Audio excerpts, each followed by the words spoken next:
Hi, I'm Dr. Gwyn Irwin, and welcome back to my YouTube channel, Healing for Your Life. We're looking into organizing for your creative process. It's not as simple as it looks, but if you break it down into steps, it's very, very workable.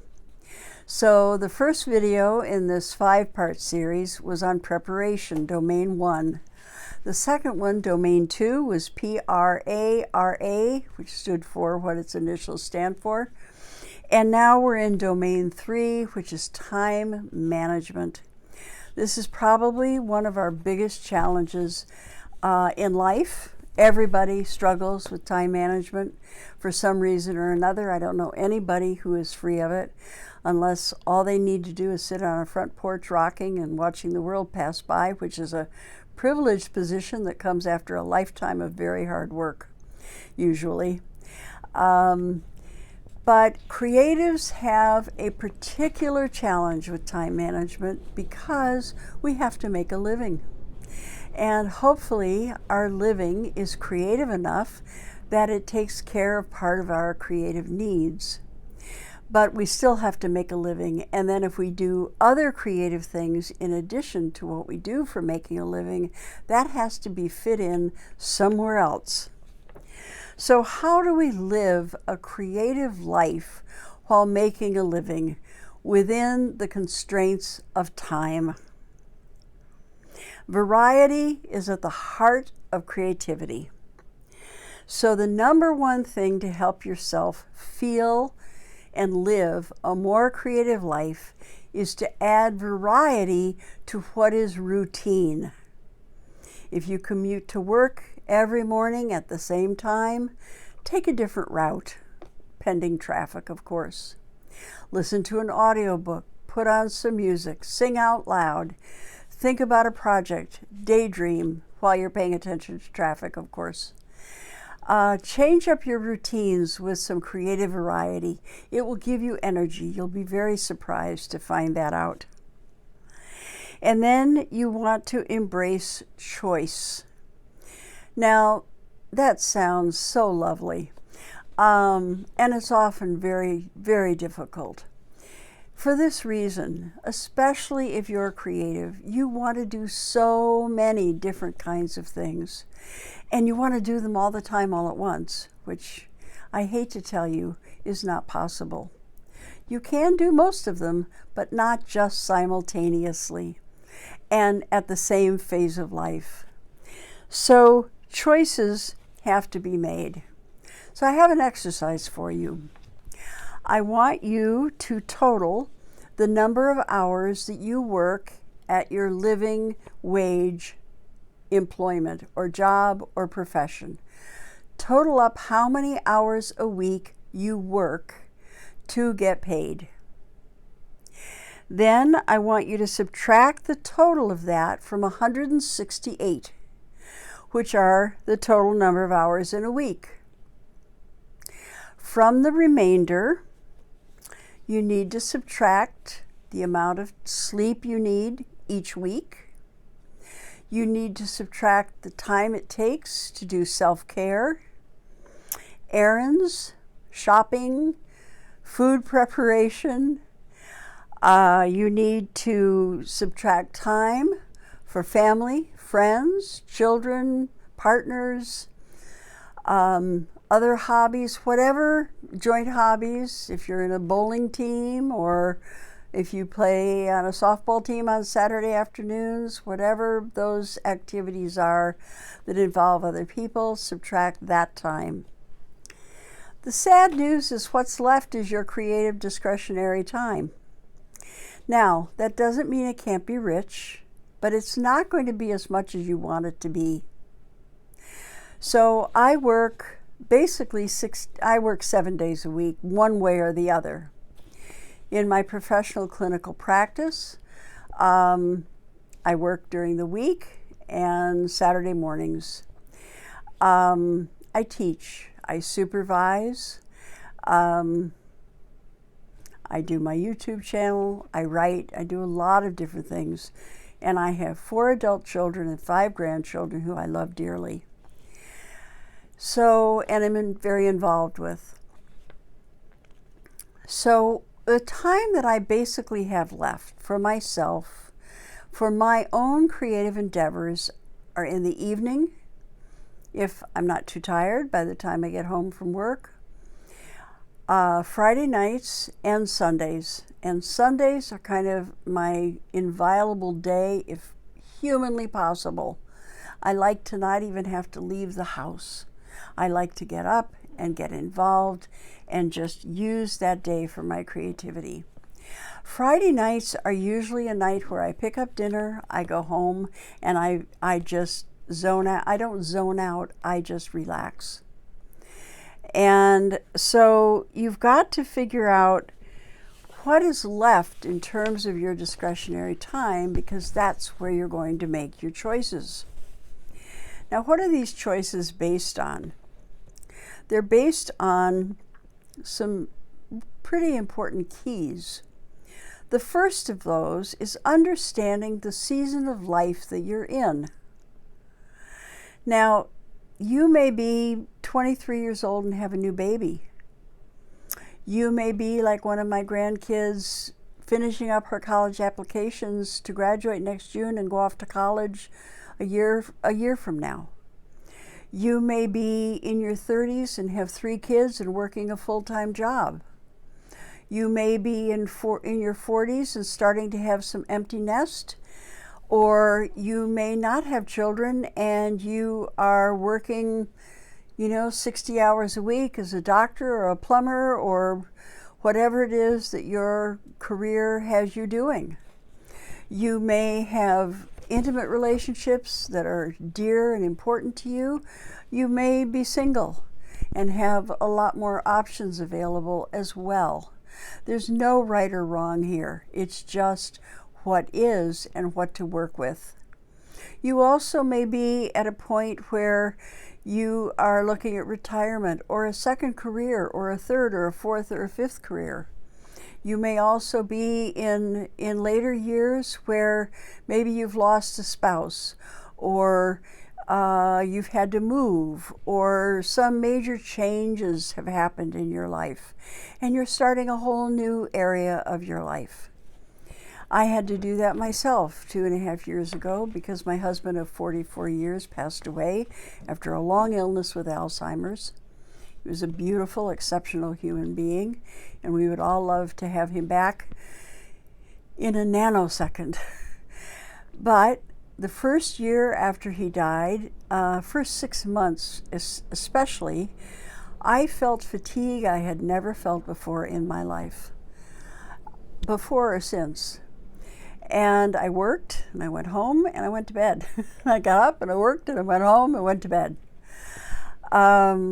Then it started getting better, and at about year 1 of this process, things began to change. I began to imagine a future. I began to plan for a new future.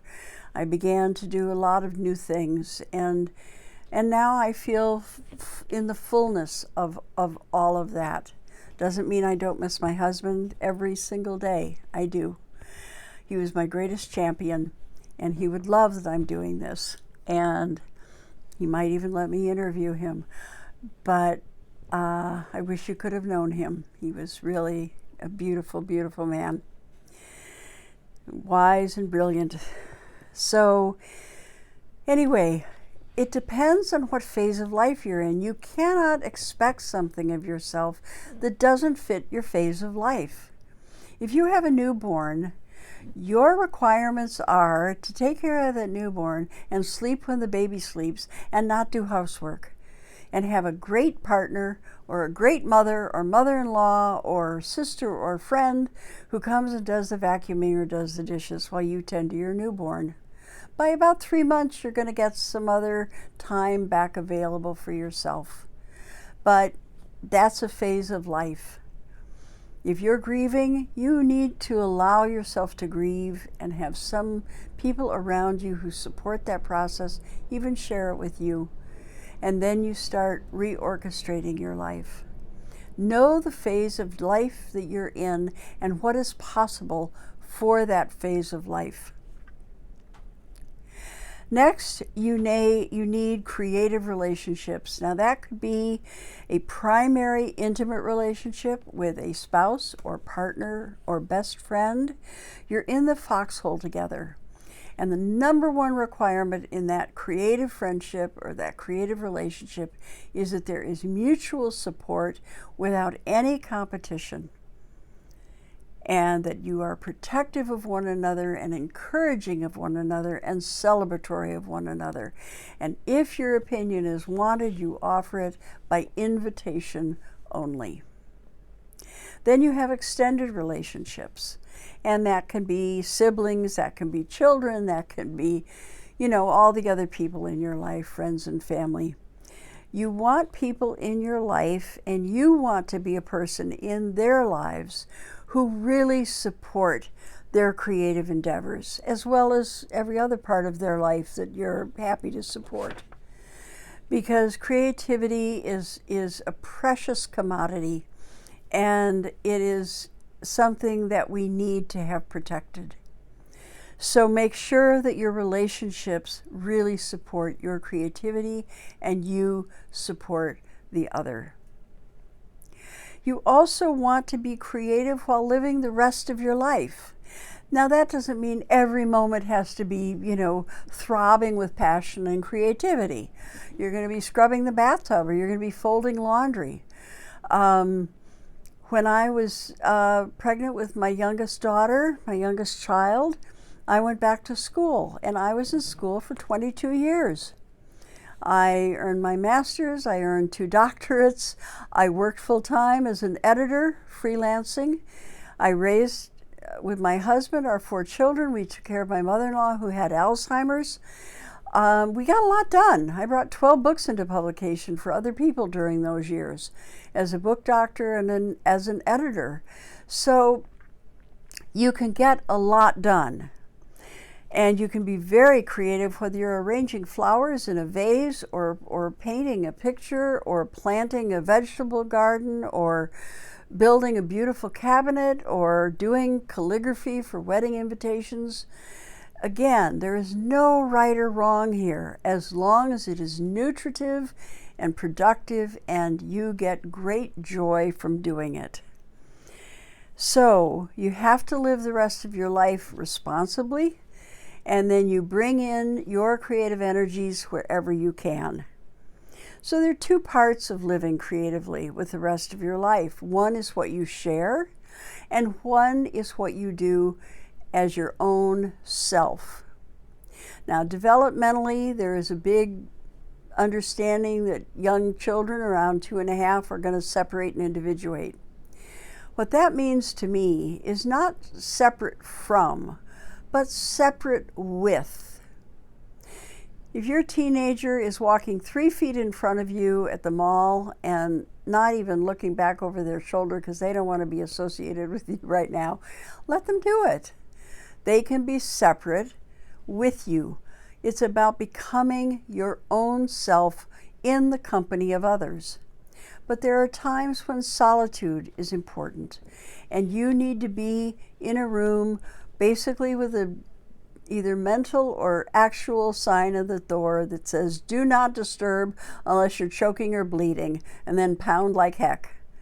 So certainly there were times that I had those times, but I did my homework with my kids while they were doing theirs. We went through all of that together. I dissected a fetal pig in our kitchen with a very good friend helping me.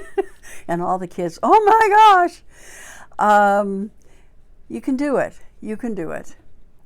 But you need alone time as well to replenish and restore and renew and to just go at your own pace.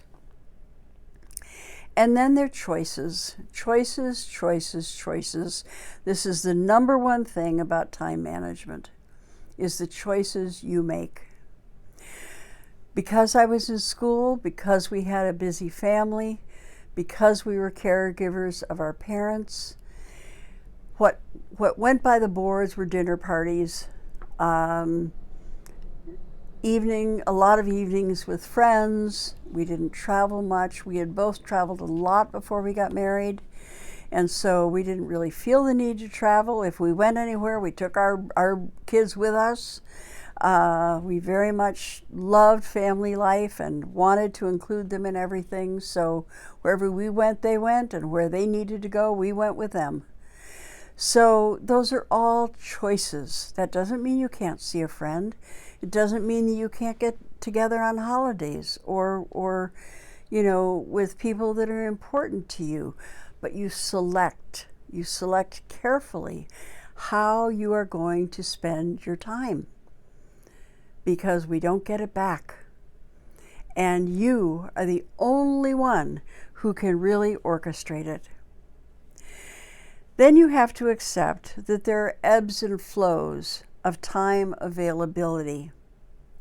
So again, you're going to be making choices. Some of them will be very difficult.